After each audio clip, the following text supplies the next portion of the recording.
Hello, Oak Lawn. We are in the studios of Channel 4, and with me today is Jeanne Galzin. Welcome. Welcome. Thank you. Jeanne, tell me a little bit about yourself. Well, I'm the environmental health and property maintenance supervisor for the village. I've been here 27 plus years, and I love my job. So you've probably seen it all. Every time I say that, there's something more to see tomorrow. I bet there is. I bet there is. So you have probably one of the toughest jobs in the village, because if people are calling you, they're not happy usually. Right. So what's the typical way what are some types of things people contact you for? Everything from there's problems with their neighbor's property, there's problems with their property. We have foodborne illness, people that have questions about food, the nursing home, schools, whatever it is that comes on, people who have hoarding issues, family members that have issues like that. We address it all. Building. Wow. So outside the buildings as well as inside, you want to make sure that everyone's living in a healthy environment and that the food is safe. And do you do any water inspection or anything like that, or no? No, not water. We do food in general. Okay. All the incoming temperature control, distributions. So when people ask me, you know, what is the hardest part about being mayor? The hardest part for me is easily the people who have issues with their neighbors. This is something I never expected to be such an issue, and every day someone has a concern, whether it's the shrubs, the bushes, the condition of the paint. Are most of your activities driven by resident complaints about them? Maybe not neighbors, but resident complaints? Yes, we get complaints often. Issues, not necessarily that people are angry with their neighbor, but they see something that's wrong and they don't want to address it themselves, which is fine. Yeah. That's what we're here for. We're the buffer between them and... And they shouldn't address it. They shouldn't confront people. Most often, if you're a friend with someone and you tell them, hey, you know, your grass is too long, that's one thing. But if you feel the slightest bit, call us. We go out there. We're the intermediary between you. Yeah. We don't discuss who called us. That's not our business. All we want to do is make sure that the violation occurred and how to correct it. So if a resident has a suspected violation they want to report, is the best way to come to Village Hall? Is it to call you on the phone or send an email or go to the website? What's the best way and most efficient way? The number one would be go to the website, because there's a place there that you can put your complaint in or So it says problem. Report a problem. Correct. And that would be property maintenance. Okay. It's under community development. Okay. The second would be to send an email. Okay. Because we do get emails all the time, even over the weekend. The least efficient is probably coming in person, because we're out doing inspections. Yeah. So there's you're never not here. always somebody here. Yeah. So it's pretty hit or miss. Yeah. But and phone calls, there gets to be quite a backlog of phone calls, so it's harder to get to those quickly. The electronic media is the most rapid response. So for someone who doesn't have emails, phone calls can still work. Sure. And we'll put your phone number down at the bottom of the screen, but we'll also put your email as well. And the email is nice because there's a record of it. You could forward it to the right department. It's a nice way to communicate if you could do it. But certainly, if you see an issue, we want to hear from you. Now, I asked you here because we have a couple issues in Oak Lawn right now that I want to talk about, and I want residents to know what they should be doing. I want to make sure that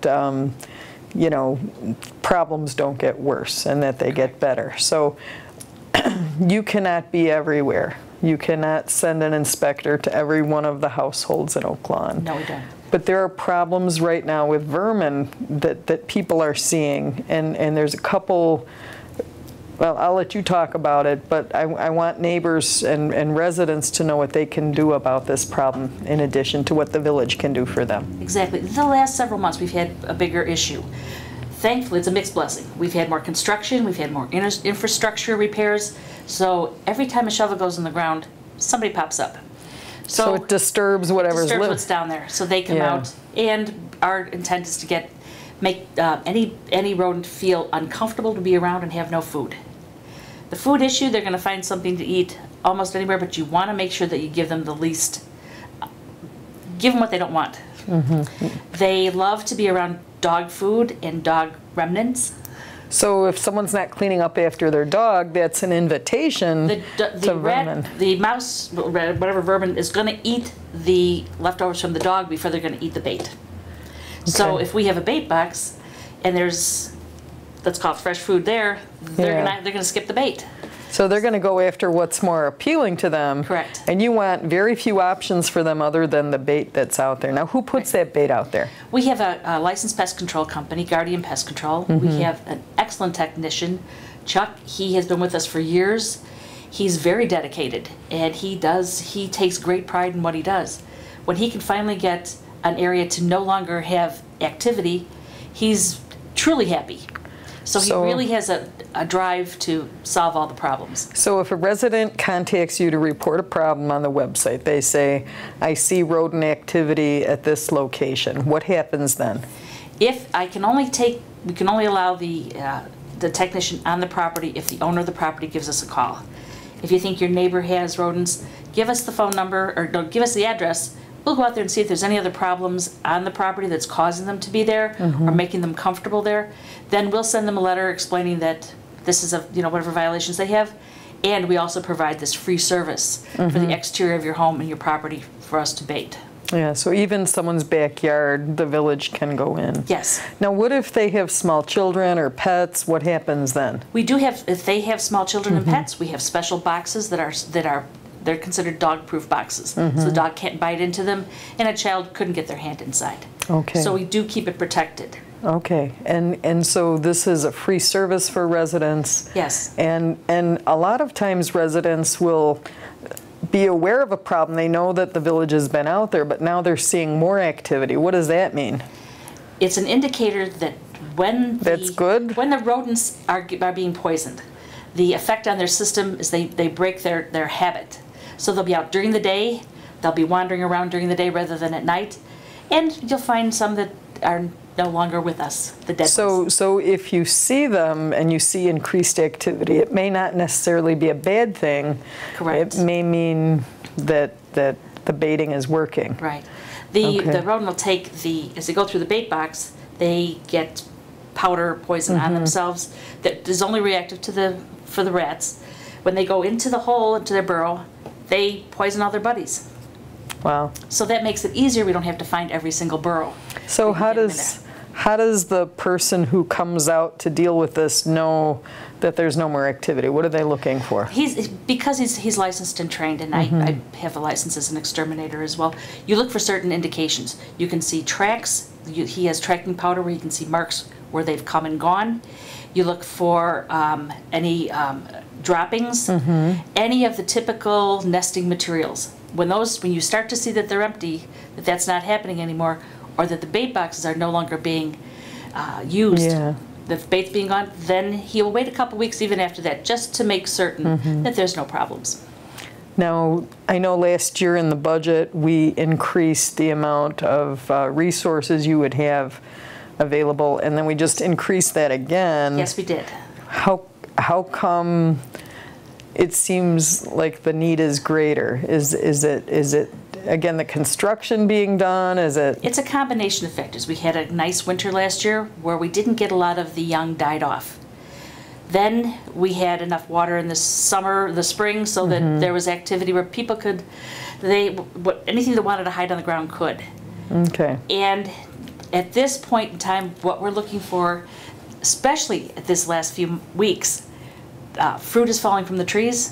Vegetables that are spent vegetables, ones that didn't quite make it. Yeah. You have to make sure you pick those up daily, because that's another attractant. So I have a garden and I have all the beautiful produce ready to go, and the bird comes and takes one bite out of something, and I'm not going to eat it now. I can't just throw it back to the garden. It doesn't go back as a mulch or something that's beneficial for your soil.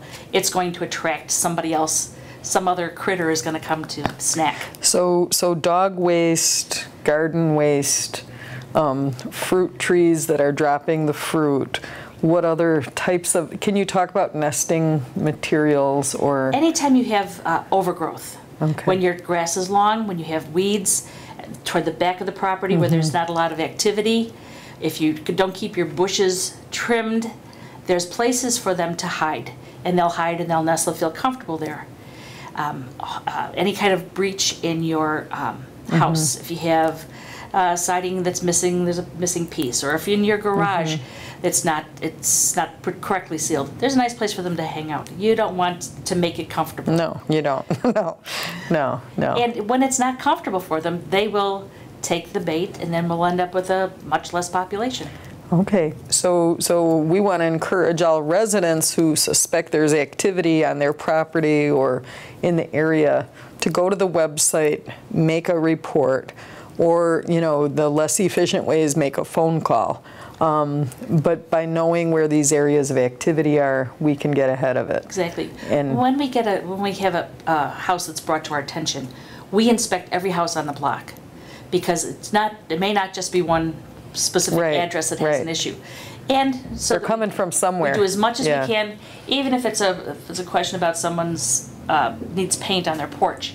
We do the entire block, so that we catch as many violations as we can. We'll send you a 5-day notice, and in that notice, if you need extra time, just give us a call. But the notice will explain to you what you need to do, what the corrective measures are. If you can't do it in that length of time, maybe we can work out a time frame that'll be more suitable for you. Things that are really important issues: the grass cutting, the bush trimming, people who have unprotected swimming pools. We got to talk about mosquitoes and all of that too. There's all kinds of variety of things. Anything that's vital, you have to take care of immediately. But other things, we can always work with you and give you a little more time. I know there's been instances where residents have reached out to me. They had back surgery, for instance, and they can't deal with it right away. And you've always worked with residents who are working with you. And it works out well. Oftentimes, if a person has a situation like that, something physical, or there's a family issue, ask your neighbor, could you help me out today? People are more than willing to help each other. They just have to be given the opportunity. And our business community also is accountable as well. Like they need to maintain their property, and you know, the dumpsters in the back of the property. That's always a difficult issue, because you have people working in businesses. It's not just maybe one business using the dumpster. Maybe there's several other businesses using the same dumpster, and someone leaves it open. Maybe the people who generate just paper left the lid off, and the others have food in there. So it's up to everybody to chip in and do their part and step up and to make this a positive issue. Yeah, very good. It's not something anyone wants to talk about, but it's really so important to what makes our community great, is not to have to deal with this next year so much. That's right. It's never a pleasant thing, but it is part of nature. That's the circle of life. We're always going to have some kind of some kind of critter that we're not too fond of. I hear there's a lot of garter snakes also in Oak Lawn this summer. There's quite a few. The snakes often come to take smaller rodents out. So it's not a bad thing. Okay. So let's talk. They won't eat your dogs. You're good. Let's talk about mosquitoes. I understand, you know, Oak Lawn was ground zero for West Nile, and there's all kinds of concern now with Zika virus. And we had the mosquito abatement folks out to Channel 4 to talk a little bit about that. How's the year been going with that? So far this year, we have 2 positive pools of mosquitoes, which means that the state and the county in South Cook County Mosquito Abatement, they set up traps, actual traps to catch the mosquitoes. They take the mosquitoes out of the solution, find the ones that carry the virus, and actually find out if they're poisoned, if they have the infection. And we have had a couple pools. So far, we haven't had any birds and no humans at all. Thank God. But it's only because we have to be on top of it to do it. I think that everyone out here has learned through the course of time how serious and how dangerous, how deadly it was for us. Pools have to be circulated at least once a week. If you're not going to do it, you have to have a tight-fitting cover on it. Ponds. The pond either has to be flowing all the time, or you'll have to drain it. Even kiddie pools. The saucer underneath the planter you have can't retain water. Who would think of even that? Yeah. A Dixie cup with water in it will produce thousands of mosquitoes in the course of a week. How about gutters where the water doesn't drain, it builds up? Gutters that are stuck with trees start growing in it, there's too much too many leaves stuck inside, those also. It So- retains that water, and they have a nice place to, once again, you don't want them to be comfortable. So, And go the ahead. mosquitoes that cause West Nile virus need to have a very still water, which means ponds. Even if there's a puddle in your driveway and you don't drive over it every day, that's where they're going to reproduce more rapidly. They breed in those situations. The Zika virus the mosquito is not indigenous to our area. However, it is summer and people are traveling. We have airports, we have people driving trains, everything comes through. Yes, definitely it could happen here. The idea is the same with West Nile. Protect yourself in the evening and before dusk or before dawn. You wear some long sleeves, long pants. I know it's not comfortable, but it's a lot better than the alternative. Right. Deep woods off, anything that you can to spray, follow the directions, and you should be fine. Yeah. So it's been, thankfully, a pretty quiet summer with the mosquitoes. Yes, it has. We're transitioning now to autumn. We have our fall pumpkins out just for this interview. And, what should residents be looking for at that time of year? Again, probably the fruit falling off trees, but what else? The nesting idea. If you have equipment that you've used, make sure you put your lawnmower in the garage. Make sure you get as many things in the garage as possible so that it's not sitting outside, so it doesn't give them shelter, warmth. Because it's not just rodents, it's squirrels, possums, anything raccoons, that's not too happy. Yeah. Avoid feeding anything. That includes bird feeders. Bird feeders, everyone likes to see the birds. However, the birds drop the seed. The seed, every critter you don't like eats that seed. So you want to avoid that. Yeah. That'll help everybody. So if you don't want vermin, you got to really keep your yard clean, Right. Pick up after pets, don't feed the wildlife. Keep your grass trimmed. Pull the weeds out when you can. Yeah, watch Make the sure undergrowth. Right. The bushes, if it's a bush that you walk past, sidewalks, a lot of things that are close to sidewalks, or as you get in and out of the house, every time you disturb it, there's something flies out. So if I'm so meticulous with my house and everything's perfect with my house and my neighbor is not, is anything really going to happen there? Yes. What would happen? What we do is we'll send them the notice. If the notification goes without any compliance, either they're issued a ticket for adjudication, or and many times the village will enter the property, Public Works will come, clean the property, cut the grass. We don't do that for free. It's a very expensive process. The individual who has not complied will get the bill. If they don't pay the bill, their property is liened for it. Yeah. It's an unfortunate occurrence, but that's something that we have to do in order to keep it keeps our people community safe and nice. healthy. Yeah. So very good. I think I covered all bases here. What else do you want to talk about? There is one other issue I'd like to address. Okay. It's addresses on your home. Addresses. Addresses. A lot of folks don't understand how valuable and important it is to have your address on your home. In the event that anything happens, police, fire, they need to know exactly where you're at, and your address is important. I would even like to see people that have them on the back of their garages.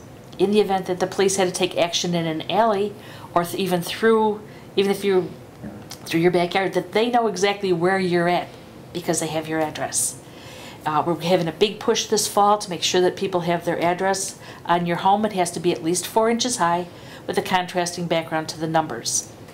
And businesses as well. Businesses have to have them 6 inches. And there's a certain width of the letters themselves. They have to be visible from the main streets.